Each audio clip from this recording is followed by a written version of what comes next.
베드로전서 2장 2절 보겠습니다. 우리 한 목소리로 함께 봉독하도록 하겠습니다. 시작.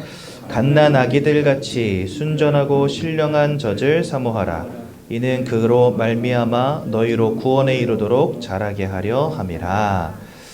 아멘. 우리 옆에 있는 분들과 한번 인사 나눌까요? 새해 복 많이 받으십시오. 근데 사실 저희는 그냥 새해 복 많이 받으세요라고 인사하지 않습니다. 왜냐하면 거기서 말하는 복과 우리가 말하는 복은 좀 다르기 때문에. 그래서 여러분들 그냥 복이 아니고 다시 한번 인사할게요. 새해 하나님이 주시는 복 많이 받으시기 바랍니다.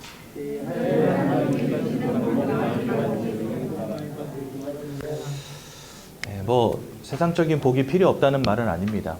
하지만 오늘 저와 함께 말씀 나누는 가운데 왜 우리에겐 하나님이 주시는 복이 필요한지 깨닫는 귀한 날 되시면 좋겠습니다. 사람들은 다 복 받기 원하지요. 복 받기 싫어하는 사람 있으십니까? 그럼 그 복 저 주십시오. 네, 저는 목사지만 돈 좋아합니다. 왜 이 세상은 돈 없이 살 수 없잖아요. 그죠? 저도 성공하고 싶어요. 실패보단 낫잖아요. 저도 건강하고 싶습니다.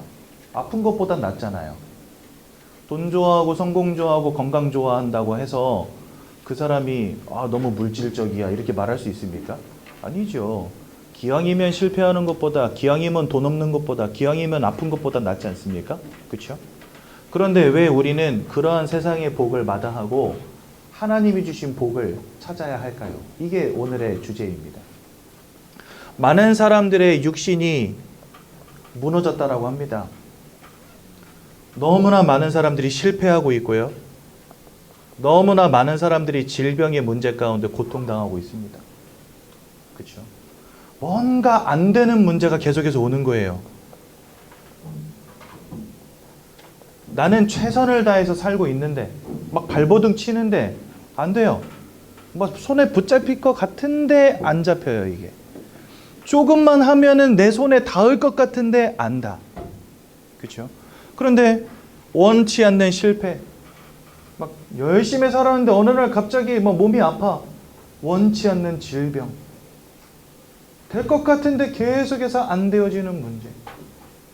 사람은 진짜 성공 하나 바라보고, 그렇죠? 이 땅에서 잘 되는 거 하나 바라보면서 어렸을 때부터 여러분들 막 공부하고 했던 모든 이유가 뭡니까? 결국은 성공하고 잘 먹고 잘 살려고 한 거잖아요.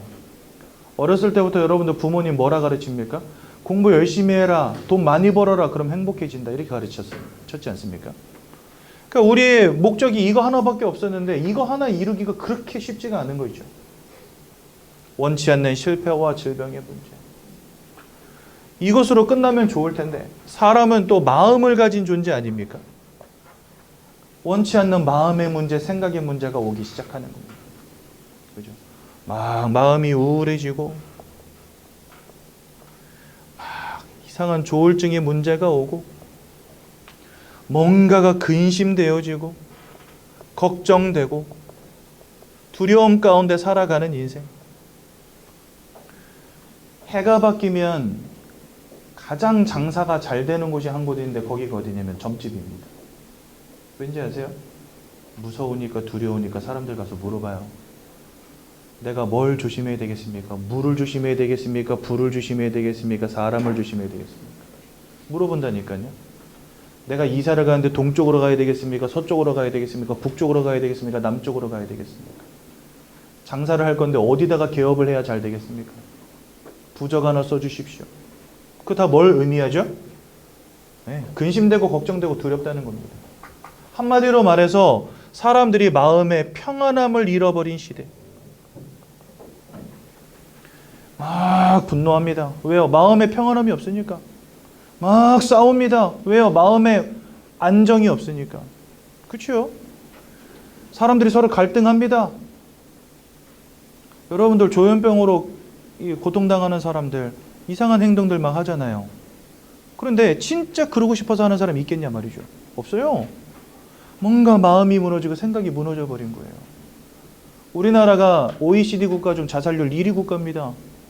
1년 동안 죽은 청소년들을 통계를 내보니까요. 이 아이들이 왜 죽었을까를 통계를 내보니까 가장 많은 사인이 뭔지 아세요? 자살. 왜 청소년들의 마음은 이렇게 무너졌을까요? 우리나라 10대 경제 대국 아닙니까? 그죠? 그런데 왜 사람들의 마음은 점점 무너질까요? 이 마음의 문제가 와 있다는 겁니다. 지금 사람들에게. 세상이 좋아지는 것과 반비례하여서 마음이 무너진다니까요. 참 희한하죠? 아니 우리가 육신적으로 좀 잘 되고 여러분 요즘 시대가 얼마나 좋은 시대입니까? 근데 사람들의 마음은 무너지고 있다는 사실. 또한 사람들은요 영적으로 방황하고 있습니다. 그렇죠? 뭔가 안 되니까 어쩔 수 없어요. 무당들 불러다가 굿도 한번 해보고 점술도 쳐보고 이런 거에 전혀 관심 없는 사람들도 갑자기 인생의 문제 탁 당하면 어떻게 되는지 아십니까? 야 이거 굿이라도 한 판 해야 되나? 사업이 갑자기 확 무너지면 무슨 생각 드는지 아세요? 이 사업 시작할 때 개업할 때 돼지머리라도 하나 삶았어야 되는데 실수했다. 뭔가 인생의 문제 턱 터지면 사람들 뭐 생각하는지 아십니까? 아 내가 제사를 제대로 안 지내가지고 조상님이 노하셨구나. 이러면서 막 이상한 이단 사입이 막 따라다닙니다. 그렇죠? 사람들은 육신을 가진 존재, 마음을 가진 존재, 또한 영혼을 가진 존재이기 때문에 여러분들 인생 가운데 모든 사람들의 인생 가운데 이러한 육신과 마음과 영적인 문제가 와 있다는 사실. 그런데요, 이거는 우리가 그저 돈 번다고 성공한다고 공부 열심히 한다고 해서 해결되어지는 문제가 아니라는 거죠. 여러분들 돈 많이 벌고 공부 열심히 해서 훌륭한 사람 되고 성공한다. 참 멋지고 좋은 말 아닙니까? 그런데 이러한 것들을 다 갖춘들 우리 인생에 와 있는 이런 불가능의 문제들 해결되어지지 않는다는 겁니다. 돈 좀 벌면 육신적으로 좀 평안할 수 있겠죠. 그럼 여러분 돈 많이 번 부자들은 다 행복합니까? 사람이란 참 희한한 존재인 것 같아요. 없을 때는요 그것만 있으면 행복할 것 같아요. 근데 그것을 얻잖아요. 또 다른 공허함이 찾아옵니다. 한마디로 말해서요 나에게 필요한 많은 것들이 있지만 그것들을 채운다고 해서 우리의 마음의 평안함을 가져다 주는 건 아니라는 거예요. 그 예가 뭔지 아십니까? 강남의 펜트하우스 사는 아줌마들 정신과 약 먹고 있어요. 왜 그럴까요? 아니 남편이 돈을 그렇게 많이 벌어다 주는데 통장에 돈이 쌓여 있는데 왜 그 마음엔 평안함이 없을까요? 이것으로는 만족이 안 되는 존재가 사람이라는 거예요. 돈과 성공으로는 안 되는 존재가 사람이라는 겁니다. 그렇죠? 여러분 마음의 문제, 생각의 문제 겪는 분들 보십시오. 주변에서 가족들, 지인들이요 항상 좋은 이야기 해줍니다. 당신은 할 수 있습니다. 부모 혹은 자녀가 사랑합니다라고 늘 말해줍니다. 그렇지 않습니까? 뭐 여기 가서 상담해보고 저기 가서 사람 만나보고 하면요 좋은 이야기 해주죠. 그런데 그 마음의 문제 잘 해결이 되든가요? 잘 안 돼요. 우리에게 돈이 없는 게 문제가 아니라는 겁니다. 옆에서 나에게 사랑한다고 말해주는 사람이 없는 게 문제가 아니라는 겁니다. 그렇죠? 뭔가가 우리 인생 가운데 중요한 뭔가가 하나 빠져 있다는 거예요. 그래서 아무리 돈을 벌고 아무리 성공을 따라가고 아무리 공부를 해봐도 채워지지 않는 무엇인가가 있다는 겁니다. 그러니 사람은 지금도 방황하고 있는 거죠. 너무나 많은 사람들이 이 땅에서 행복을 찾지 못한 채 방황하고 있는 겁니다. 우리나라는 OECD 국가 중에 자살률 1위 국가죠. 그런데요, 외국은 이혼율이 300%입니다. 우리나라는 이혼율이 60% 육박했거든요. 10쌍이 결혼하면 6쌍이 이혼을 합니다. 그럼 제가 하나 질문할게요. 10쌍 중에 6쌍이 이혼을 했다. 그 나머지 4쌍은 막 좋아 죽어서 살고 있을까요? 그거는 아닐 것 같아요. 뭔가 갈등이 많이 있겠죠. 근데 세상의 눈이 무섭고 부모의 눈이 두려워서 자녀가 상처받을 게 무서워서 그래 60살까지만 살자. 아들, 딸 장가 보내놓고 그때 갈라서자. 그래서 황혼이혼 많이 하잖아요, 사람들이요. 자녀들 다 출가시키고 그 다음에 이혼하는 게 황혼이혼이거든요. 그때까지는 우리가 참자. 이런 가정들이 많다는 거예요. 60%는 용기 있는 사람들이에요. 내 인생 내가 중요한데 부모 눈치 볼 게 뭐 있어 갈라져 이런 사람들이 60%. 나머지 40%는 갈등 중. 근데 여러분 외국은 이혼율이 300%입니다. 어째서 300%냐? 이혼하고 재혼하고 이혼하고 또 재혼하고 또 이혼하고. 그래서요 여러분 외국에서는 당신 남편이 누구냐라고 묻지 않습니다. 절대로. 남편 아내가 wife husband이잖아요. 근데 그렇게 묻지 않아요. 뭐라고 물어보냐? 파트너 누굽니까? 라고 물어봐요. 당신 파트너 누굽니까? 남편이라고 물어보면 안 돼요. 이제 아내라고 물어보면 안 돼요. 왜요? 누구? 첫 번째 남편? 내가 남편 누굽니까? 이러고 물으면 그러면 이제 되물어요. 첫 번째 혹은 두 번째 혹은 세 번째? 아이들이요 성이 다 달라요. 그렇지 않겠습니까? 아버지가 다 다르니까. 엄마가 다 다르니까. 엄마가 다르면 성은 똑같구나. 아버지가 다 다르니까 성이 다 달라요. 그래서 여러분 외국에서는 네 엄마 아버지 누구냐 묻는 게 진짜 실례입니다. 그런데 그 문제가 지금 한국 땅에도 오고 있는 거 아시죠? 너 아버지 누구시니? 이렇게 물어보는 거 이제는요 약간 신뢰가 되는 질문이 돼요. 왜요? 이혼 가정이 그만큼 많이 늘었기 때문에. 세상은 발전하는데 사람들의 인생은 점점 뭔가가 안 되어지고 있다는 거 아닙니까? 가정생활에 실패하고, 그치요? 뭔가 육신이 무너지고 마음이 무너지고 뭔가 이상한 영적인 방황이 오는 거예요. 저희 어머니가 저한테 그런 고백하시더라고요. 제가 좀 장성하고 난 뒤에. 제가 어렸을 때 밤에 설거지 다 하고 집안 정리 다 하고 누우면 잠이 안 오고 가슴이 답답해서 막 미칠 것 같더라는 거예요. 근데 제가 완전 시골 깡촌 사람이거든요. 그래가지고 새벽 5시부터 일어나서 막 무농사, 배추 농사, 오이 농사, 토마토 농사 안 하시는 게 없었어요. 저희 아버님, 어머니 두 분이. 그러니까 이 농촌에 사시는 분들 엄청 새벽부터 일어나서 진짜 열심히 일하시거든요. 근데 옛날에는 여러분 이 시부모님 모시고 사는 이 맏며느리들, 물론 저희 어머니는 맏며느리는 아니고 둘째 며느리였는데 저희 할머니 할아버지를 모시고 사셨거든요. 그러니까 밭농사는 밭농사대로 다 하지. 아침, 점심, 저녁 다 챙겨드려야지. 집안 청소 혼자 다 해야지. 그러니까 얼마나 피곤합니까? 저 같으면 그렇게 일 끝나고 딱 누우면은 5분도 안 돼서 잠들어 버릴 것 같거든요. 골아 떨어질 것 같거든요. 근데 저희 어머니 하시는 말씀이 온몸이 부서질 것처럼 아픈데 잠이 안 온대요. 가슴이 너무 답답해가지고 가족들 다 잠들고 나면 그때부터 밖에 나가서 가로등 하나 없는 그 시골길을요. 밤새 걷다가 오시는 거예요.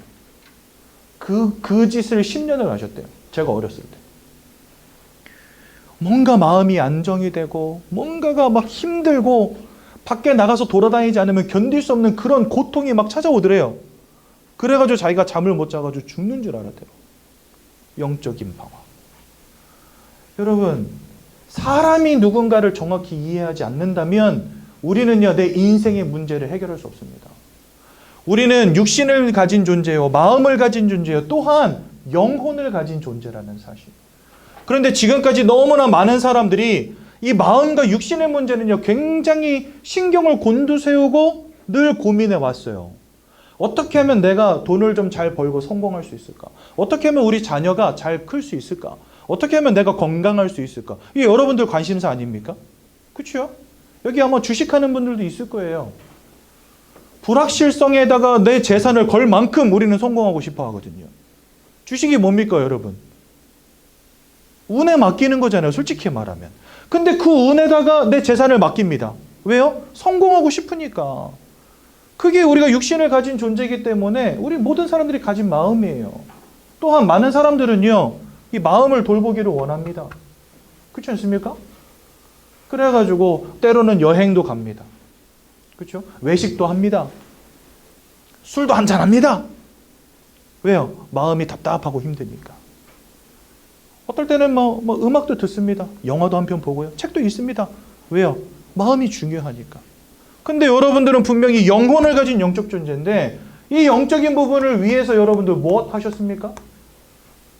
육신의 성공을 위해서 공부를 하고 아침부터 일찍 일하고 마음의 평안함을 위해서 서로 사랑도 나누고 가정도 꾸리고 뭔가 여행도 가고 마음을 등산도 하고 많은 것들을 하잖아요. 그런데 영적 존재인 여러분들은 영혼을 위해서 무엇 하셨냐 말이죠. 솔직히 말하면 관심도 없고, 아유 뭐 종교 뭐 하나님 예수 그런 게 어디 있고, 우리 이러고 살았잖아요. 솔직히 말하면요. 육신의 것을 위해서, 마음의 것을 위해서 모든 것 다 했지만 사실은 여기에 우리의 관심이 없었던 겁니다. 육신과 마음을 위해서 복을 바랬지만 사실은 영적인 복은 구하지 않고 산 겁니다. 여러분, 사람이 돈만 있다고 행복한 건 아니잖아요. 왜요? 내 마음이 평안해야 행복한 거니까. 그렇죠? 그 말은 내 육신도 평안함을 누려야 되고 내 마음도 평안함을 누려야 된다는 말입니다. 그런데 이 부분은 어떻게 하실 거냐 말이죠. 그래서요, 많은 사람들이 종교를 갖는 거, 예수를 믿는 거 이거 굉장히 대수롭지 않게 여깁니다. 그런데 그게 사실은 함정인 거죠. 사람이 영적 존재가 맞다고 한다면 이 부분을 절대로 간과해서는 안 되는 건데 이거를 지금까지 우리 다 간과한 겁니다. 뭐 시간 나면 가고, 그죠? 집사람이 가자 하니까 가정의 평화를 위해서 한번 가주고, 그렇죠? 부모가 가라 하니까 어렸을 땐 끌려가다가 머리 커지면 이제 안 가! 하면서 이제 뛰쳐나가고, 이 중요한 거 우리 지금까지 모르고 산 겁니다. 그러니 이상하리만큼 해결되어지지 않는 인생의 불가능의 문제가 지속이 되는 거죠. 그렇다면 왜 이러한 영적인 축복을 놓쳤을 때 인생의 문제가 지속되어지는지 그 이유를 우리가 좀 알아야 되지 않겠습니까? 그렇죠? 그것을 알려면 사람이 어떤 존재를 이해하는 것이 굉장히 중요합니다. 성경은 하나님께서 사람 창조하셨다라고 되어 있어요. 그게 창세기 1장 27절과 28절에 보면 잘 나와 있습니다. 하나님께서 사람의 모양을 흙으로 빚으시고 그 코에다가 생기를 불어넣었다 이렇게 되어 있습니다. 그랬더니 살아있는 영이 되었다 이렇게 말씀하시거든요. 그런데 하나님이 사람을 지으실 때 하나님의 형상을 따라 지으셨다 이렇게 되어 있습니다. 그 말은 뭐냐? 우리를 다른 피조물들과 다른 영적 존재로 지으셨다는 말입니다. 그래서 여러분들 사람은 유일하게 영적인 행위를 하는 유일한 존재들입니다. 이 땅에 그 어떤 동물, 피조물이라도 영적 행위 하지 않습니다. 여러분 개, 돼지, 고양이, 소 이런 동물들이 어디 가서 예배하고 기도하고 찬양하는 거 보신 적 있어요? 그런 동물이 있으면 저한테 소개 좀 시켜주세요. 돈 좀 벌게. 여러분 예배하는 소가 있습니다 이러면서. 그죠? 그런데 사람은 희한합니다. 저 아마존 밀림에서 빤스만 입고 사는 사람들도요 주술사가 있어요. 뭔가를 깎아놓고 차려놓고 쌓아놓고 그 앞에 가서 기도의 행위를 하고 뭔가 주술의 행위를 합니다. 사람은요 뭔가 영적인 행위를 한다는 거예요. 여러분들 등산로 올라갈 때 보시면은 이렇게 돌탑 같은 거 쌓여 있잖아요. 그렇죠? 그 누가 쌌습니까? 새가 물어다 놨을까요? 원숭이가 쌌을까요? 아니에요. 올라가면서 사람들이 하나하나 싼 거죠. 근데 쌀 때 그냥 어머 신기하다 위에다 돌 하나 놓고 싶다 해서 놨을까요? 아니에요. 사람들 그런 거 보면 무슨 생각해요? 나도 돌 하나 놓으면서 우리 남편 잘 되게 해달라고, 우리 자식 건강하게 해달라고, 그렇죠? 그 다음에 나 다리 아픈 거 빨리 낫게 해달라고 이러면서 돌 하나씩 올리면서 기도하면서 올리잖아요. 누구한테 기도하는지는 몰라. 근데 그냥 천지신명께 뭐 비는 거죠. 그러면서 돌을 올리면서 기도합니다. 뭔가 사람은요 이렇게 해요. 여러분들 저기 청계산 아시죠? 그 청계산 밑에 가면 청계사라고 절이 있는데 거기 가면요 이렇게 누워있는 부처님이 있어요. 30m짜리. 뭐 길이는 정확히 모르겠지만 부처님이 이렇게 누워 계시는 그 청계사가 있거든요. 제가 거기를 우리 가족들하고 한번 간 적이 있어요. 한여름에. 갔는데 쬐끄만 법당이에요. 사람 한 명 들어가서 이렇게 뭔가 불공 드릴 수 있는 그런 법당이 있어요. 갔더니 아주 젊은 청년, 남자 청년 하나가 거기에서 이 108배를 하고 있는 것 같아요. 회색 티셔츠를 입고 있는데 여기 목에서부터 여기 등 뒤에까지 다 젖었어요. 한여름에 절한다고. 근데 절을 하면서 옆에서 이렇게 뭔가 말을 하면서 절을 하는 거야. 가서 들어보니까 뭔지 아세요? 대학 수능 잘 보게 해주셔가지고 이제 빨리 대학 갈 수 있게 해달라고. 몇 수 한 것 같아 보니까. 그래가지고 제발 대학 수능 잘 보게 하면서 거기서 108배 하고 있는 거예요. 사람은 그렇게 한다는 겁니다. 그렇죠? 영적인 행위를 한다는 거예요. 이게 사실은 사람이 영혼을 가진 영적 존재라는 가장 큰 증거입니다. 지금 이 자리에 여러분들 나와 있다는 것 자체가 증거입니다. 왜 나와 계십니까? 세상은요, 교회를 보면서 저 미신이라고 말하고요. 예수를 보고 사막 귀신이라고 말합니다. 왜요? 저쪽 중동 사막에서부터 시작된 종교 아닙니까? 예수님이 그곳에서 활동하셨잖아요. 공생애를. 그러니까 예수를 사막 귀신이라고 말합니다. 세상 사람들은요. 근데 여러분들 여기 왜 나와 계십니까 지금? 뭔가 듣고 싶은 거예요. 관심이 있는 거예요. 왜요? 영적 존재이기 때문에. 그래서 사람은 영적 행위를 하는 유일한 존재들입니다. 왜요? 영혼을 가진 영적 존재이기 때문에. 근데 여러분들 지금까지 그런 거 생각이나 해보셨어요? 길 가다가 아는 사람 만났다 뭐라 인사합니까? 아유, 식사는 하셨습니까? 간에 평안하십니까? 이렇게 묻지, 당신의 영혼은 행복하십니까? 이렇게 묻습니까, 여러분? 아니요, 그렇게 인사하는 사람 하나도 없어요. 왜 그럴까요? 내가 영적 존재라는 것도 모르고 영적인 것에 관심이 없다는 증거 아닙니까? 사실 우리가 이런 영적 존재라는 거 알고 영적인 것이 얼마나 큰 축복인지 알면 우리의 인사도 달라집니다. 그래서 아까 제가 인사했던 거예요. 새해 하나님이 주시는 복 많이 누리십시오 라고 인사한 이유가 그거예요. 영적인 게 뭔지 알면 우리의 삶도 바뀝니다. 뭔가 예배 드리고 말씀 들어야 돼요. 영적인 게 뭔지 알면 기도의 비밀이 뭔지를 깨닫게 돼요. 영적인 게 뭔지 알면 돈보다 중요한 것이 있는 것을 깨닫게 됩니다. 그런데 내가 영적인 거 알지 못하니까 그저 육신의 것, 그저 마음의 것 따라 사는 겁니다. 그렇지 않습니까, 여러분들? 그래서 사람이 누군가를 이해하는 것부터 여러분들 인생의 문제는 해결이 되어지는 것입니다. 그 사람을 하나님이 이렇게 영적인 존재를 지으신 이유가 무엇이겠습니까? 여기에는 아주 중요한 창조의 원리라는 게 있습니다. 하나님께서 이 땅을 만드실 때 그냥 대충 만드신 게 아니에요. 물고기는요, 물속에 살아가도록 만드셨어요. 그래서 물고기는 물을 떠나서는 살 수 없습니다. 그렇죠? 나무는 어떻습니까?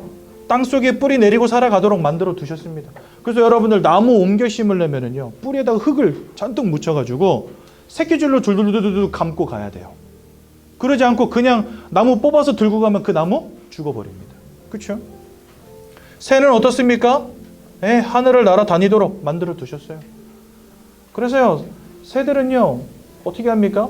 계절이 바뀌면 수천 킬로미터를 날아가잖아요. 그러면서 사는 거예요, 얘네들은요. 아이고 힘들겠다. 그래도 그렇게 해야 됩니다. 그게 사는 법이기 때문에. 그런데 물고기는 물속에 있으면 사실은 됩니다. 이곳에서 새끼도 낳고 잘 삽니다. 그렇죠? 나무도 땅속에 뿌리만 내리고 있으면요, 키가 자라고 나뭇잎을 맺고 꽃을 피우고 열매를 맺습니다. 살아가는 방법이라는 거예요, 이게. 새는요, 하늘을 날아다니면 됩니다. 그러면요, 알도 낳고 새끼도 까고 새끼도 키우고 다 합니다. 그렇죠? 근데 만약에 물고기가 물을 잃어버렸다, 어떻게 됩니까, 여러분? 물 밖에 나온 물고기 보면 무슨 생각 드세요? 저건 필경 죽었구나 싶지요. 그러면 물 밖에 남아 있는 물고기에게 여러분들 어떻게 해주시겠습니까? 떡밥을 주시겠습니까? 지렁이를 주시겠습니까? 아니요, 얼른 물로 넣어줘야 됩니다. 왜요? 그게 얘가 사는 방법이기 때문에 그래요. 여러분, 나무가 땅에서 뿌리 뽑혔다 어떻게 됩니까? 필경 말라 비틀어지겠죠. 그러면 뿌리 뽑힌 나무를 보면 어떻게 해줘야 됩니까? 얼른 물을 주고 그 다음에 땅에다가 심어줘야 됩니다. 그래야 삽니다. 왜요? 그게 나무가 사는 법이기 때문에. 새가 날개가 꺾였다. 그냥 둡니까? 야, 너는 날개 부러졌습니까? 이제는 두 다리로 살아라. 이렇게 하는 사람 아무도 없어요. 날개가 부러진 새는 어떻게 해주죠? 날개를 이어 붙여줍니다. 왜요? 날개를 잃어버리면 새는 살 수가 없으니까. 그렇다면 이 모든 것들은 하나님이 물고기를 지으실 때, 나무를 지으실 때, 새를 지으실 때 하나님이 처음부터 주신 거란 말이죠. 그러면 사람에게 처음부터 주신 건 뭘까요? 우리가 반드시 살기 위해서 하나님이 처음부터 주신 게 뭘까요? 돈이겠습니까? 세상에 돈 많은 사람도 있지만 저처럼 돈 없는 사람도 있습니다. 근데 다 살아갑니다. 돈이 없으면 좀 불편해요. 돈이 있으면 좀 편해요. 불편하고 편하다 차이지 돈이 없다고 사람이 죽는 건 아닙니다. 즉 절대적인 조건은 아니라는 거예요. 물고기에게 물 같은 건 아니라는 겁니다. 저 돈이. 무슨 말인지 이해가 되시죠? 그럼 여러분 뭐 건강이겠습니까? 태어날 때부터 기형 혹은 아파서 태어나는 사람도 있습니다. 그렇죠? 하지만 그것 때문에 막 사람이 막 곧 죽고 그러진 않습니다. 그렇죠? 건강하면 편리합니다. 좋습니다. 몸이 아프면 좀 불편합니다. 사는 게 조금 힘듭니다. 하지만 그렇다고 해서 우리가 꼭 죽는 것은 아니죠. 건강이라고 하는 것도 나무에게 땅 같은 것은 아니라는 거예요, 우리에게. 건강하면 좋겠지만 건강을 잃어버린들 땅을 잃어버린 나무와 같은 상태는 아니라는 겁니다. 물을 잃어버린 물고기와 같은 상태는 아니라는 거예요. 여러분들에게 돈도 중요하고 건강도 중요하지만 하나님이 처음부터 주신 더 중요한 게 있다는 겁니다. 마치 물고기에게 물이 절대적인 것처럼 사람에게 하나님이 주신 절대적인 것이 있다는 거예요. 그게 뭐냐? 바로 하나님을 알고 하나님과 함께하는 인생. 이게 하나님이 처음부터 주신 절대적 원리라는 거예요. 물을 떠나서는 물고기가 살 수 없는 것처럼 하나님을 떠나서는 사람이 살 수 없도록 하나님 지으신 겁니다. 기분이 나빠도 어쩔 수 없어요. 그렇게 하나님 처음부터 만드셨다니까요. 나무가 땅을 떠나서 살 수 없는 것처럼 하나님을 떠나서는 살 수 없는 존재가 사람이라는 겁니다. 그래서 이 영적인 행위를 하는 영적 존재인 사람은 원래 하나님과 함께하는 축복 가운데 있었어요. 마치 물고기가 물속에 살아가듯이, 나무가 땅속에 뿌리 내리고 있듯이 하나님과 함께하는 축복을 누리는 존재가 바로 사람이었다는 사실. 그런데 이 모든 축복을 송두리째 잃어버리고만 근본적 문제가 사람에게 터져버립니다. 마치 물고기가 물을 잃어버린 것 같은 사건이, 나무가 땅에서 뿌리 뽑힌 것 같은 사건이 벌어진 거예요. 성경에 나오는 이 사단이라고 하는 녀석, 이 녀석은 하나님을 대적한 영적 존재라고 성경에 나와 있습니다. 하나님을 대적하여서 타락한 존재인데 이 녀석이 하나님의 형상을 따라 창조된 사람 또한 속이고 무너뜨려 버립니다. 하나님이 따먹지 말란 선악과를 따먹는 원죄를 짓게 만들고요. 그 결과로 하나님을 떠나는 문제 가운데 빠지게 만들어 버립니다. 즉 하나님을 배신하고 하나님 아버지 앞에 범죄하고 더 이상 하나님과 함께할 수 없게 만들어 버린 거예요. 근데 여러분, 아까 하나님은 물고기에게 물 같은 존재, 나무에게 땅 같은 존재, 새에게 하늘 같은 존재라 말씀드렸잖아요. 사단에게 속아서 죄를 짓고 하나님을 떠났다. 이 말은 뭐냐? 물고기가 물을 잃어버린 상태가 된 것과 마찬가지인 것입니다. 그래서 지금 모든 사람들은 하나님과 단절되어서 하나님이 계신지도 모르고 사단이 있다는 사실도 알지 못하고 천국과 지옥이 있음을 알지 못한 채 사는 겁니다. 그저 돈과 성공과 육신의 것을 따라 살며 마음의 평안함은 원하지만 영적인 것은 전혀 모른 채 방황하는 인생 돼버린 겁니다.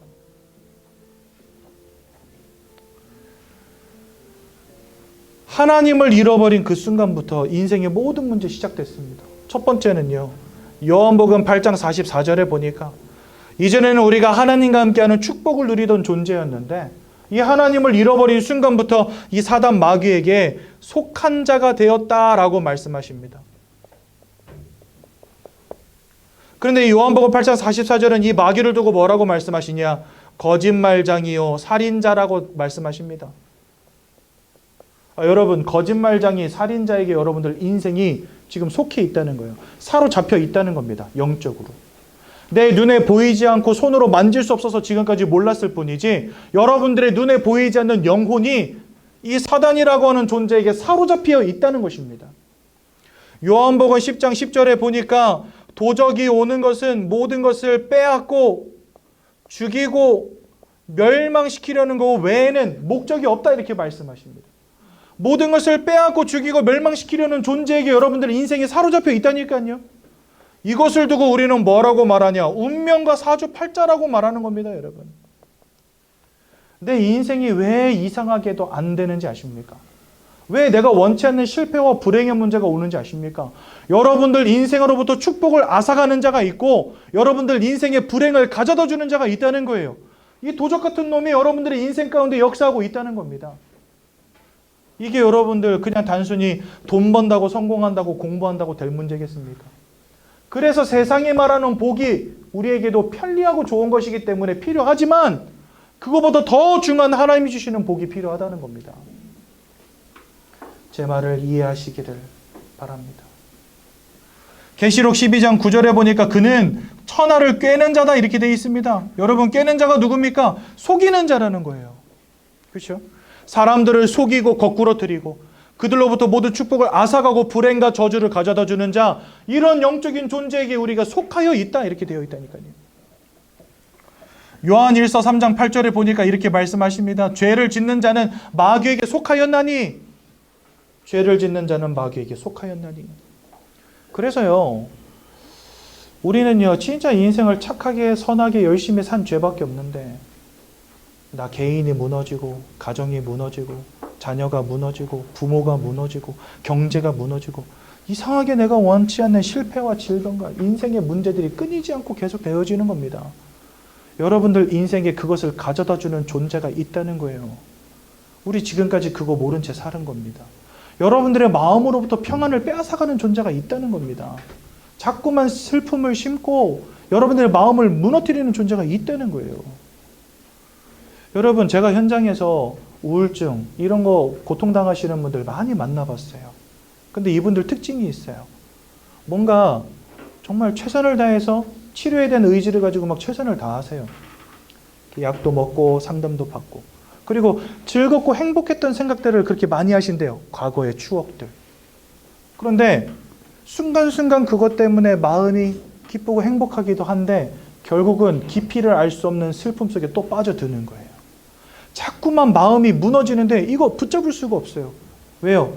여러분들 육신의 문제만 하더라도 뭐 찢어졌다 부러졌다 병원 가서 깨매면 되고 이어 붙이면 됩니다. 저도 여기 왼쪽 팔에 보면은 흉터 엄청 큰 거 있거든요. 중학교 때 농구하다 자빠졌는데 이 팔에 보면 뼈가 2개 있잖아요, 여러분들. 그 뼈가 다 부러진 거예요. 그래가지고 팔이 뒤틀려 있는 걸 붙잡고 병원에 가서 이어 붙였습니다. 그러니까 뼈가 부러졌다, 살갗이 찢겼다, 그러면요 이어 붙이면 되고 깨매면 됩니다. 육신의 질병 같은 경우는 많이 정복됐잖아요. 그렇죠? 이제는 암도 초기에 발견하면 다 고칩니다. 앵가는 것들. 췌장암 같이 조금 극성인 애들 빼고 앵가는 건 다 고칩니다. 그렇죠? 근데 여러분 마음의 문제로만 넘어가면 이거 답이 없어요. 여기부터. 뭔가 약을 먹으면 좀 괜찮아지기는 해요. 그리고 막 노력해요. 이런저런 부분들을 가지고 노력해요. 뭔가 나아지고 괜찮아지는 것 같아요. 그런데 근본적인 부분에서 치유가 잘 되어지지 않아요. 이 마음의 문제로 넘어가면 이미 다루기가 쉽지 않다는 거예요. 그런데 여러분 이 영혼으로 넘어왔다. 여기는요 답도 없어요. 약도 없어요. 상담해 줄 사람도 없어요. 그렇죠? 그래서 여러분들 잘 아셔야 됩니다. 무엇이 가장 중요한가를 따져볼 때 여러분들 인생에 와 있는 영적 문제보다 더 시급하고 중요한 문제가 없다는 사실을 기억하시라는 거예요. 지금 여러분들의 인생을 사로잡고 자꾸만 모든 것을 빼앗고 죽이고 멸망시키려는 자의 역사가 여러분들 인생 가운데 있다는 겁니다. 돈 버는 것도 중요하지만 이 문제 해결해야 된다는 거예요. 마음의 평안함을 찾는 것도 중요하지만 이것부터 해결하셔야 된다는 겁니다. 그 이유가 뭐냐? 여러분들 사람은 영혼을 가지고 마음을 가지고 육신을 가지지 않습니까? 근데 사람이 마음이 무너지잖아요. 그럼 육신도 병들어 버려요. 그렇지 않아요? 막 사랑하는 아들을 먼저 떠나보냈어요. 그러면 아빠의 마음이 무너지죠. 너무 슬프죠. 시름시름 앓다가 아버지도 돌아가시는 경우 굉장히 많아요. 왜 그런지 아십니까? 마음이 무너지면 육신이 병들어 버려요. 또 반대로 육신이 병들고 무너지면 마음도 무너집니다. 왜 그러냐? 이 마음도 나고 육신도 나거든요. 분리가 안 돼요, 이게. 서로 하나로 융합된 존재예요, 사람은요. 그래서 여러분 순망치한이라는 말이 있듯이 입술이 무너지면 이가 시린 거예요. 마음이 무너지면 육신이 무너지는 겁니다, 사람은요. 서로 영향을 주는 관계 속에 있다는 거예요. 마음과 육신이라고 하는 것이. 그렇다면 여러분들 영혼은 어떻겠습니까? 여러분들의 영혼의 배경 속에 무엇이 있느냐가 여러분들의 마음에도 영향을 끼친다는 사실. 아무리 내가 치유하려고 열심히 노력해도 마음이 치유 안 되어지는 이유가 뭐냐? 여러분들의 마음에 영향을 끼친다니까요. 여러분들의 영적인 상태가. 하나님이 나의 영적 배경 속에 함께 해주시는 것과 하나님이 아닌 도적 같은 놈이 내 영혼의 배경 속에 있는 것은 여러분들의 마음과 삶과 육신에 끼치는 영향력이 다르다는 겁니다. 나의 영적 배경 속에 무엇이 있느냐가 여러분들의 마음의 평안함을 결정할 수 있다는 거예요. 여러분들의 영적 배경 속에 무엇이 있느냐가 여러분들의 삶과 인생 가운데 축복을 결정할 수 있다는 겁니다. 근데 사람들은 이것을 굉장히 간과하는 거죠. 마음이 무너지면 육신이 무너진다는 사실을 아는 사람들이 내가 영적 존재이기 때문에 나의 영적 배경 속에 무엇이 있느냐가 내 마음과 내 삶과 육신에도 지대한 영향을 끼친다는 이 간단한 진리를 이해를 못한다는 거예요. 왜요? 내가 영적 존재라는 사실을 모르니까. 그래서 이 자리에 계신 여러분들은요, 아, 나는 영혼을 가진 영적 존재구나 라는 것에서부터 내 인생을 바라보기 시작하셔야 된다는 거예요. 그러니 이러한 영적 존재에게 사로잡혀 있으니 마음이 무너질 수밖에 없는 것입니다, 여러분들. 많은 사람들이 마음과 생각의 문제로 고통당해요. 나쁜 생각을 많이 했기 때문에 마음이 무너지는 게 아닙니다. 늘 슬픈 생각하기 때문에 마음이 무너지는 것도 아니에요. 여러분들 정신과 지금 진료받고 입원해 계시는 많은 분들 계시잖아요. 그분들 가운데 단 한 분이라도 나는 마음이 무너져서 정신과 진료 받을 거야 라고 생각하는 사람 아무도 없어요. 그렇죠? 그거는 누구도 원하는 바가 아니라는 거예요. 그런데 그 원치 않는 바, 이러한 문제 속에 지금 사람들이 수없이 많이 빠져 있단 말이죠. 왜 그럴까요? 최선을 다하고 노력을 다하고 바꿔보려고 하지만 안 되어진다는 증거 아니겠습니까? 그런데 성경은 더 정확하게 말씀하십니다. 이 영적 배경 속에서 우리의 마음과 생각을 자꾸만 무너뜨리는 거예요, 영적 존재가. 그렇다면 여러분, 그 증거가 뭐냐? 빌립보서 4장 6절에서 7절에 보면 이렇게 말씀하십니다. 너희 구할 것을 감사함으로 하나님께 아뢰라. 그리하면 모든 지각에 뛰어난 하나님의 평강이 너희의 마음과 생각을 지켜주실 것이다. 이래 되어 있습니다. 여러분, 우리의 마음은요, 내가 먹는 게 아닙니다. 좋은 마음을 먹는 게 중요한 게 아닙니다. 여러분들의 마음을 무너뜨리려고 하는 자로부터 하나님이 여러분들의 마음과 생각을 지키시는 은혜가 있어야 되는 거예요. 마음이, 여러분들 내 마음대로 안 되잖아요. 누군들 행복하고 평안함을 누리고 싶지 않겠습니까? 근데 내가 원하는 평안함이 안 와, 마음에. 나는 평안하고 싶은데, 나는 행복하고 싶은데 안 온다니까요, 이게. 내 마음이 내 마음 먹은 대로 되어지지 않는다는 증거지요. 그렇기에 여러분들의 마음을 평안한 가운데로 지키는 이의 역사가 있어야 된다는 겁니다. 근데 그 하나님을 잃어버린 거예요. 하나님을 떠나버린 거예요. 그리고 모든 것을 빼앗아가는 영적 존재에게 여러분들의 영혼이 사로잡힌 겁니다. 여러분들의 마음으로부터 행복을, 평안함을, 기쁨을, 감사를, 만족을 빼앗아가는 거예요. 이 영적 존재가. 그러니 이 시대는 점점 발전하고 있는데 사람들의 마음은 땅으로 곤두박질 치고 있다니까요. 여러분, 불과 한 15년 전, 20년 전만 해도요, 사람들이 나 정신과 진료 받았어 이런 말 하는 걸 굉장히 힘들어 했어요. 왜요? 굉장히 큰 흠처럼 여겼거든요. 그죠? 그런데 지금은 어떻습니까? 그런 말 하는 게 결코 어렵지 않습니다.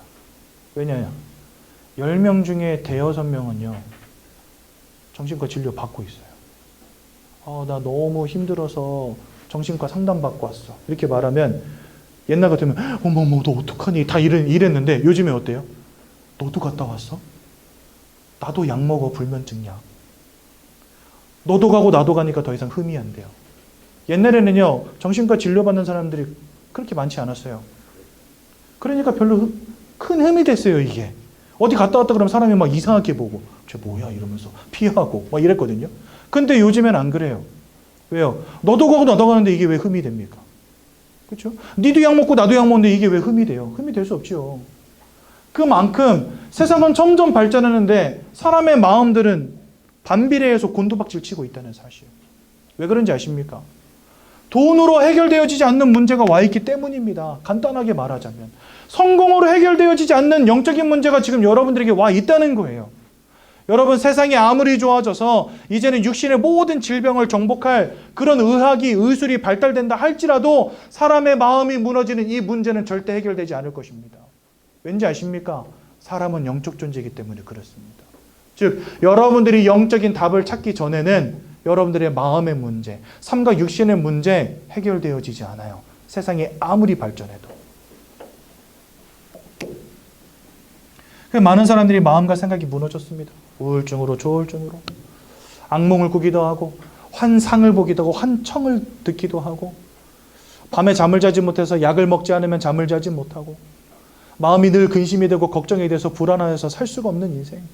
그렇죠? 이상하게 막 방황하게 되고 역마살이 꼈다고 하죠. 어디 가서 안정을 못하고 안정을 취하지도 못하고 자꾸 방황하는 인생. 뭔가가 부럽고 불안하고 두렵고 떨려서 살 수가 없는 존재. 여러분 예전에 저쪽 어디죠? 그 신안산대학교 앞에 보면 아파트 단지 크게 있잖아요. 거기에 살던 청년 하나가 머리가 이렇게 길어가지고 씻지도 않고 그러고 사는 거예요. 왜 그런가 했더니 집 밖으로 나가지를 못하는 거예요. 얘가. 집 문을 열고 나가는 게 두려워서 못 나오는 거예요. 그래서 머리를 못 잘라요. 예전에 한번 저 선부동에서 제가 만났던 어떤 아가씨는요. 한여름에 온 방문, 창문을 다 닫고 암막 커튼까지 치고 살아요. 아무리 나오라고, 엄마가 나오라고 해도 안 나오니까 밥을 주는데 그냥 문 앞에다 밥을 갖다 놓으면 밖에서 소리 안 날 때 문 슬쩍 열어가지고 밥만 쓱 이렇게 끌어당겨가지고 먹고 빈 그릇 내놓는 거예요. 그러니까 엄마가 환장을 노리신 거죠. 그래가지고 그 문을요, 그 빠루라고 하죠. 그걸로 부수고 들어갔다니까요. 부수고 들어갔는데 한여름이니까 여러분 방안이 어떻게 됐습니까? 꽉꽉 닫아놨으니. 온 방에 곰팡이 쓸고 막 여자애가 씻지도 않아가지고 머리는 떡을 져가지고 막 이렇게 길고. 여러분들 그분이 그렇게 살고 싶어서 그렇게 됐을까요? 아니요. 마음이 무너져요. 생각이 무너져요. 저는요 그런 분들을 흉보려고 하는 말이 아닙니다. 뭔가 원치 않지만 이상한 문제들이 자꾸 사람들에게 터진다는 거예요. 영적인 존재임을 깨닫지 못한다고 한다면 여러분 치유가 시작되어지지 않습니다. 자꾸만 그렇게 마음을 무너뜨리는 존재들이 있다는 겁니다. 그래서 저는 현장에서 이런 분들 너무나 많이 봤어요. 안타까움으로 가서 도와드리고 있거든요. 그러니 여러분 이 속에서 여러분들 우리의 삶과 육신도 무너지는 겁니다. 부어라 마셔라 술에 중독될 수밖에 없고 마약에 중독되어질 수밖에 없고 마약 몸에다 넣으면은요 사람이 망가지는 거 알면서도 꽂아 넣는다니까요 사람들이요. 막 도박에 중독되어진 인생, 이상한 실패의 문제, 질병의 문제로 고통당하기도 하고 너무나 많은 사람들의 가정이 깨어지고 자녀가 무너지고 그렇죠? 심지어는 자살로 인생을 끝마치는 사람들까지 삶과 육신이 완전히 무너져버린 인생. 제가 선부동에서 만났던 어떤 아저씨는 포크레인 기사였어요. 기술직은 돈 많이 벌거든요. 그 아저씨가 그 얘기 하시더라고요. 자기가 포크레인 하면서 돈 많이 벌었다고. 그런데 포크레인은 늘 일이 있는 게 아니잖아요. 불러줘야 가는 거니까. 출근하는 직장이 아니니까. 그러니까 출근을 안 할 때는 자기 친구 공장에 가지고 알바를 한 거예요, 이분이. 아무튼 뭐 돈 버는데 그냥 혈안이 되셔가지고. 그래가지고 이 공장에 가서 일을 하는데 장갑 끼고 일을 하다가 기계에 손이 빨려 들어가가지고 10개 중에 8개 손이 잘린 거예요. 요 5개, 그 다음에 여기 3개. 요 2개가 남은 거예요. 그 요 2개 남은 걸로 딱 보니까 이게 뭐 하기 좋은 손 모양이에요, 이게. 네. 술병으로 술 따르고 잔들고 먹기 좋은 2손가락이잖아요. 그러니까 이분이 손가락이 8개가 잘리고 그때부터 맨날 술만 마신 거예요. 포크레인도 못해, 이제 운전을. 그러니까 자기는 할 줄 아는 게 그거밖에 없는데 손이 없으니까 어디 가서 일도 못해. 그러니까 하루아침에 이상하게 돼버린 거예요, 인생이. 돈을 막 열심히 벌었는데 돈을 많이 벌었는데 흥청망청 집사람하고 같이 막 흥청망청 써버린 거예요. 근데 이제 더 이상 돈을 벌어오지 못하니까 아내도 떠나버리고. 그리고 혼자 남아가지고 맨날 술만 드신 거예요, 이분이. 인생이 어떻게 그렇게 무너집니까? 그렇죠? 근데 제가 가서 복음을 전하는데 이분이 술이 너무 취해 있어가지고 제가 다음날 다시 오겠습니다 하고 다음날 갔거든요. 그러니까 술이 좀 깨 계시더라고요. 제가 복음을 전하는데 막 희죽희죽 웃어요. 이러면서. 왜 그러세요? 하니까 내가 말 한마디 할 때마다 저것들이 웃는데요. 하면서 빈 공간에다 손가락질하면서 저것들이 웃는데. 언제부터 보이셨어요? 한 5년 됐대요. 3마리랑 같이 산대요. 보이는 문제. 인생이 완전히 무너져서 귀신이 보여요, 이제는요. 이런 사람들이 세상에 가득 찼습니다, 여러분. 어느 날 갑자기 저희 새가족부 어떤 분이 찾아오셨어요. 지게차 운전하신 분이에요. 근데 자기 좀 살려달래. 왜요? 하니까 지게차 여러분들 굉장히 위험한 차잖아요. 지게차 운전하는데 갑자기 자기 앞에 불상이 나타난대요. 운전을 하고 있는데. 그래가지고 여러 번 사고 날 뻔했다는 거예요. 불상이 갑자기 나타나니까 자기도 모르게 핸들을 막 꺾어버린 거죠. 무거운 짐 싣고 가다가 지게차 갑자기 꽉 꺾어버리면 어떻게 됩니까? 차 자빠지고 물건 깨지고 사람도 다칠 수 있는 거잖아요. 그러니까 자기가 일을 할 수 없게 된 거예요. 그냥 갑자기 불상이 나타난대요. 자기 눈앞에. 자기 좀 어떻게 해달래. 이것 좀 꺼내달래, 자기한테. 여러분, 이게 그냥 제가 지어낸 이야기가 아니라니까요. 진짜 이런 일이 벌어지고 있어요. 저희 세 가족에 다 찾아오셨던 분들입니다. 삶과 육신이 무너지고 마음과 생각이 무너진 시대. 왜 그렇습니까? 우리의 영적 배경 속에 하나님이 아닌 사단이 자리 잡고 마음과 생각과 삶과 육신을 무너뜨리고 있다라고 성경은 말씀하신다니까요. 지금 돈 벌 때가 아니라는 거예요, 여러분들. 돈 벌어야 되죠. 하지만 그거보다 더 중요한 게 있다는 겁니다. 여기에서부터 내 인생을 바라보기를 시작하셔야 된다는 거예요. 그러니 여러분, 이와 같은 인생이 너무나 힘드니까 사람들 뭐 할 수밖에 없죠? 이거 하는 겁니다. 그래서 왜 점집 찾아갑니까? 인생이 편하고 기쁘고 행복하면 점집 찾아갈 이유 있습니까, 여러분들? 인생이 잘 되고 문제 없으면은 무당 불러다가 푸닥거리 할 이유가 있습니까? 인생이 두려움이 없고 근심이 없으면 제사상 차려놓고 빌겠습니까? 내 하는 일에 대한 확신이 없고 두려우니까 뭔가를 일을 시작할 때 돼지머리 삶아다 놓고 절하는 거 아닙니까, 여러분들? 사람들의 인생이 안 되어지니까 하는 게 우상숭배예요. 막 행복하고 좋고 막 확신이 있고 기쁨이 있고 만족이 있고 그러면 사람들이 이거 안 합니다. 근데 이거 왜 합니까? 두렵다는 거예요. 근심된다는 거예요. 걱정된다는 거예요. 지금까지 인생이 평안치 않다는 거예요. 지금까지 인생이 많은 고통 속에 있었다는 겁니다. 그러니까 앞으로라도 잘 됐으면 하는 마음에 하는 것이 우상숭배거든요.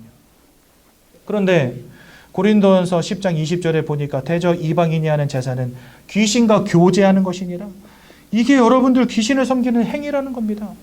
그래서 저희 교회에서는요, 제사, 고사 이런 거 안 시킵니다. 하지 말라고 가르칩니다. 왜요?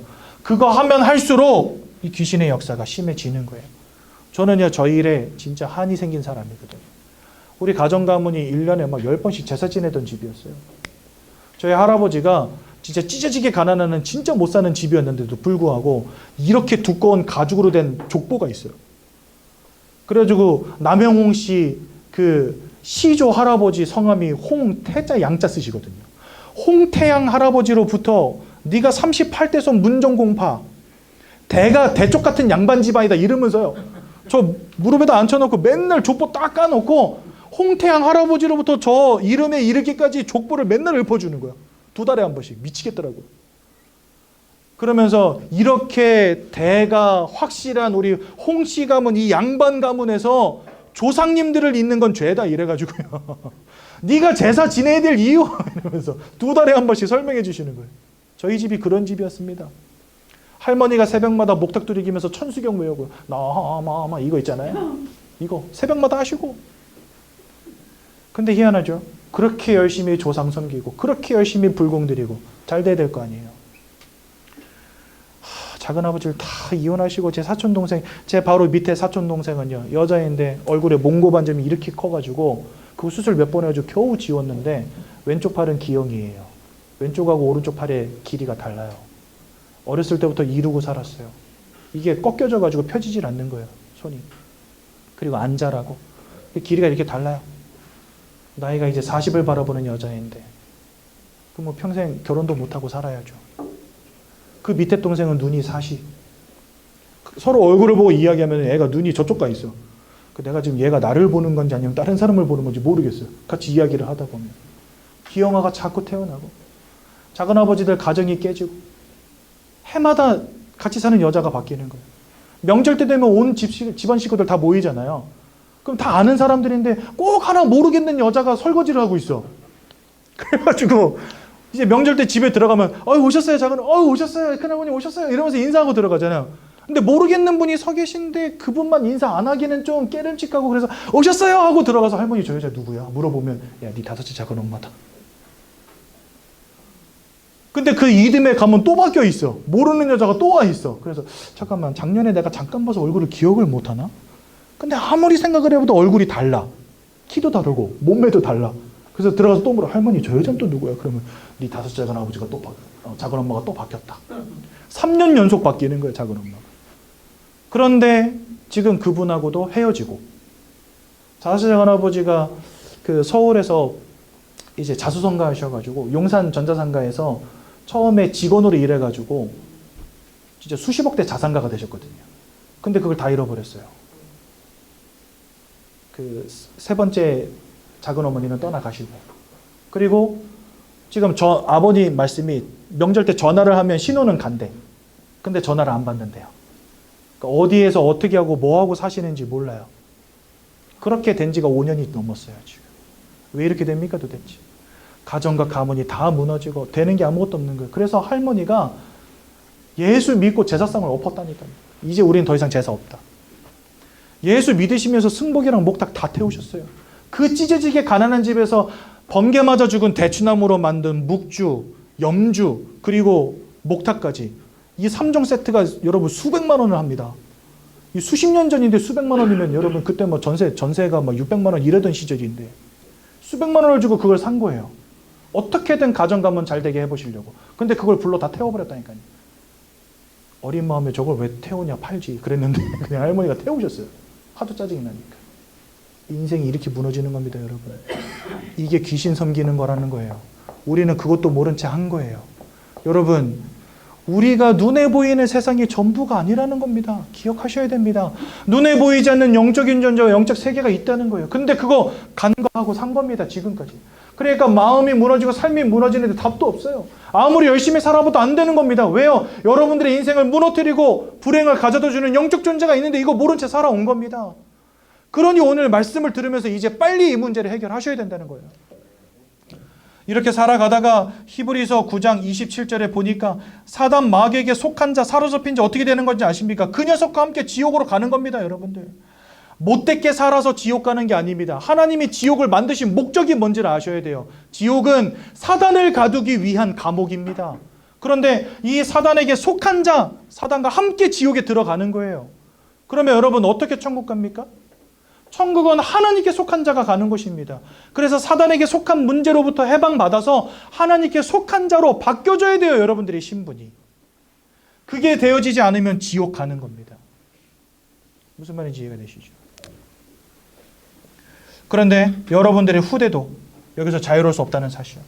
여러분들의 자녀, 여러분들의 손주들 여기서 자유롭지 못합니다. 근데 여러분 이게 돈 번다고 공부 열심히 한다고 착하게 산다고 될 문제인 것 같습니까? 아닌 거예요. 그러니 지금까지 모든 사람들이 돈 열심히 벌고 공부 열심히 하고 착하게 살았지만 다 이러한 인생의 문제 속에서 허덕인 겁니다. 그죠? 이것은 내 힘으로 해결이 되어지지 않고 내 스스로 하나님께 갈 수 없으므로 하나님이신 예수님이 직접 우리에게 길로서 찾아오십니다. 모든 종교는 이렇게 가르쳐요. 네가 착하게 삶으로, 네가 열심히 삶으로 구원에 이를 수 있다. 이렇게 말을 합니다. 즉 하나님께 갈 수 있다. 네가 부처가 될 수 있다. 뭔가 내 스스로의 노력으로 갈 수 있다라고 가르칩니다. 하지만 이 인생의 문제는요, 내가 열심을 낸다고 해결되어지는 문제가 절대 아니에요.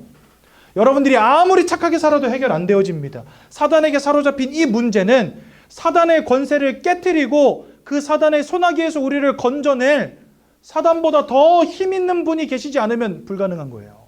그죠? 그러니 내가 돈을 아무리 많이 벌어도, 내가 공부를 아무리 많이 해도, 내가 아무리 착하게 살아도 해결 안 되어지는 인생의 문제에 걸려 있기 때문에, 즉 이 땅의 방법, 세상의 방법으로는 해결할 수 없는 인생의 문제에 걸려 있기 때문에 우리 보고 천국 오라고 하지 않으시고 하나님이 우리를 건지시러 오신 겁니다. 종교는 우리에게 오라고 하지만 복음은 하나님이 오신 것입니다. 이게 종교와 복음의 차이. 그래서요, 예수님께서 직접 오셨어요. 왜? 내 힘으로는 빠져나올 수 없으니까.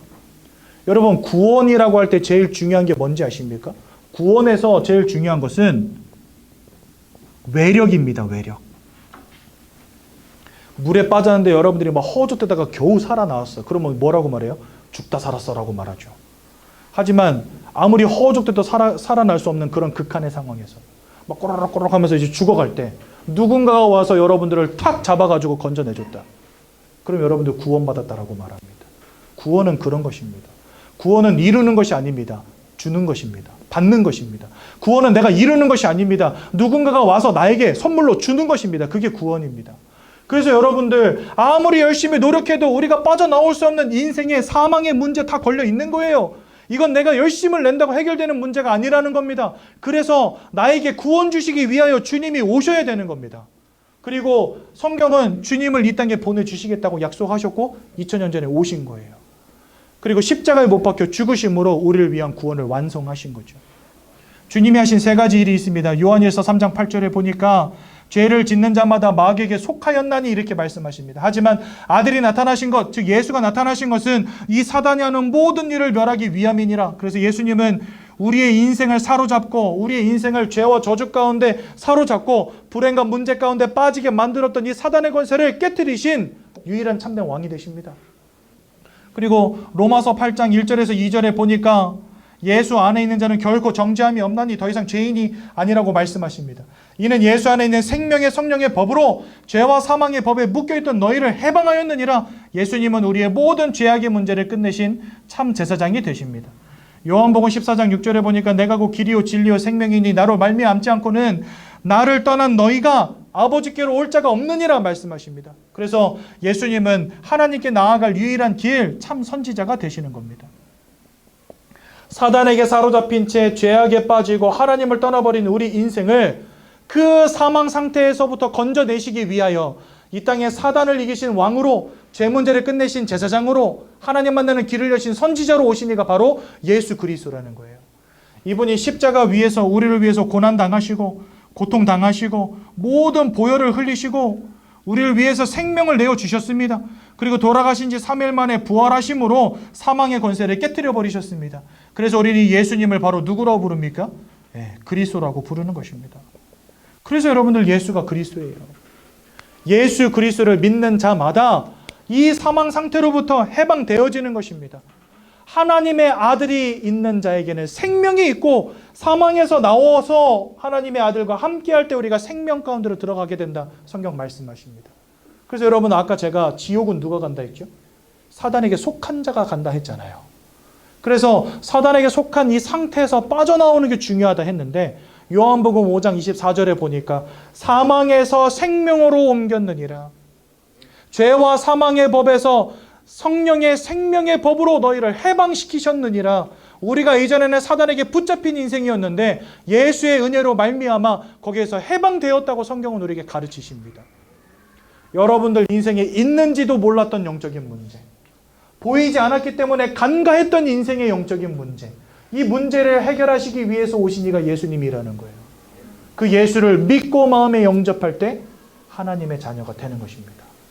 그 예수를 믿고 마음에 영접할 때 여러분들의 영적인 배경과 영적인 상태가 바뀌어지는 겁니다. 무엇으로요? 하나님의 자녀로. 하나님이 함께 하시는 존재로 바뀌어지는 거예요. 그러면 거기서부터 어떤 축복이 올까요? 이것이 여러분들의 마음과 생각과 삶과 육신에 지대한 영향을 끼치게 됩니다. 지하 단칸방이 천국으로 바뀌어요. 여러분 기가 막힙니다. 저는요 예수 믿기 전에 없던 평안함을 예수 만나고 누리게 됐어요. 세상 사람들은 돈 하고 살잖아요. 돈과 상관이 없는 인생이 돼버렸어요. 돈이 필요 없다는 게 아닙니다. 저도 인생을 살아가는데 돈이 필요합니다. 하지만 그것이 나의 마음을 좌지우지하지는 못합니다. 잃어버렸다고 해서 크게 상심되지도 않고 많이 벌었다고 해서 그것 때문에 뭐 행복해 미칠 것 같지도 않아요. 왜요? 그것이 나의 행복의 조건이 아니기 때문에. 주님을 만나고 나니 세상에 알 수 없는 평안함이 오더라고요. 그래서 주님이 이렇게 말씀하십니다. 내가 너희에게 주는 평안은 세상에 주는 것과 같지 아니하다. 우리는 어디에서 평안을 얻습니까? 뭔가 로또가 당첨이 돼가지고 통장에 한 50억 딱 꽂히면 거기에서 와, 나 이제 대박 났어. 막 그거 며칠이나 갈까요, 여러분들? 왜 로또 당첨돼가지고 막 와 하던 사람들 지금 다 어떻게 됐어요? 이상하게 돼버린 사람도 엄청 많잖아요. 그죠? 진짜 여러분들 인생의 참된 행복을 찾으시기 바랍니다. 그런 의미로 우리 한 번만 더 인사할게요. 옆에 사람하고. 새해 하나님이 주시는 복 많이 받으시기 바랍니다.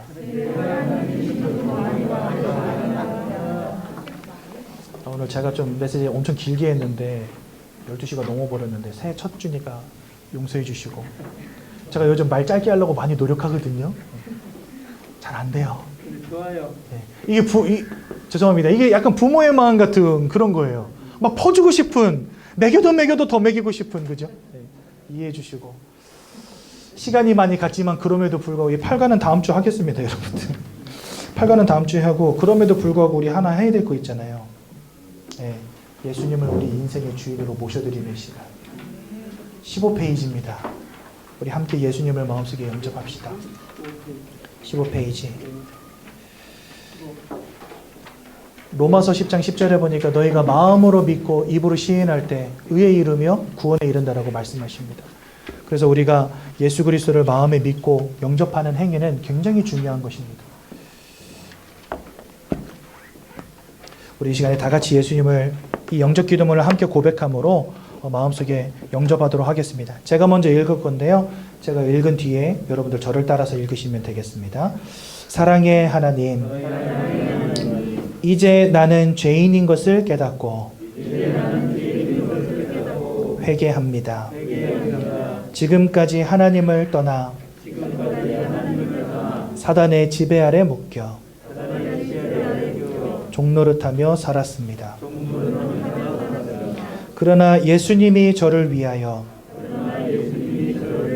십자가에서 죽으시고 3일 만에 부활하신 그리스도이심을 믿습니다.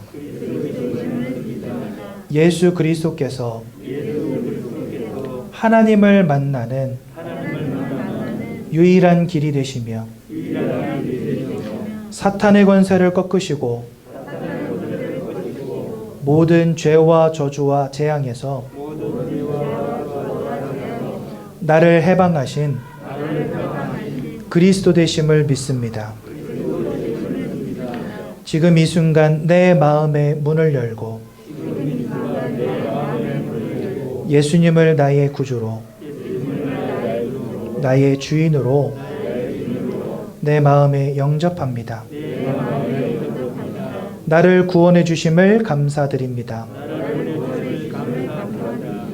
앞으로 하나님의 말씀과 뜻대로 살겠습니다. 지금부터 일평생을 세밀히 인도해 주옵소서. 예수 그리스도 이름으로 기도합니다. 아멘. 제가 한번 기도하고 말씀 마치겠습니다. 하나님 은혜 감사합니다. 새해 첫날 우리가 함께 모여 주의 말씀을 나누며 예배드리게 하신 은혜 너무나 감사를 드립니다.